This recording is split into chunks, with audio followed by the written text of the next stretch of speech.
വാണിയമ്പാറ ഉദയഗിരി ശ്രീ മഹാകാളി ക്ഷേത്രത്തിൽ നഗരഭജന പൂജാ മഹോത്സവത്തിനും പ്രതിഷ്ഠാ ദിനാഘോഷത്തിനും സമാപനമായി.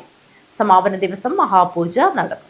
വാണിയമ്പാറ ഉദയഗിരി ശ്രീ മഹാകാളി ക്ഷേത്രത്തിലെ നഗരഭജന പൂജാ മഹോത്സവത്തിനും പ്രതിഷ്ഠാ ദിനാഘോഷത്തിനും ഭക്തിസാന്ദ്രമായ അന്തരീക്ഷത്തിൽ സമാപനമായി.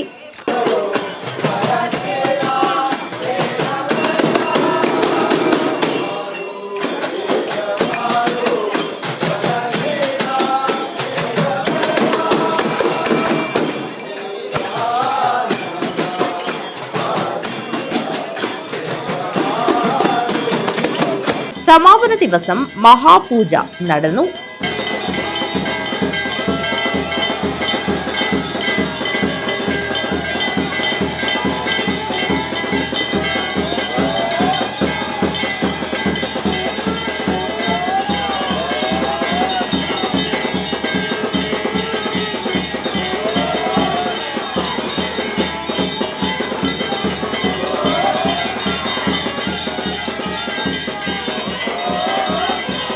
തുടർന്ന് ഗുളികൻ ദൈവം അരങ്ങിലെത്തി ഭക്തർക്ക് അനുഗ്രഹം ചൊരിഞ്ഞു. വാണിയമ്പാറ ഉദയഗിരി ശ്രീ മഹാകാളി ക്ഷേത്രത്തിനായി വാണിയമ്പാറയിലെ കോട്ടയാർ സമുദായത്തിന്റെ നേതൃത്വത്തിൽ കമാനം നിർമ്മിച്ച് ദേവസന്നിധിയിൽ സമർപ്പിച്ചു. നിരവധി ഭക്തജനങ്ങളാണ് നഗരഭജന പൂജാ മഹോത്സവത്തിലും പ്രതിഷ്ഠാ ദിനാഘോഷത്തിലും പങ്കെടുക്കുവാനായി എത്തിയത്. News bureau, Kanhangad.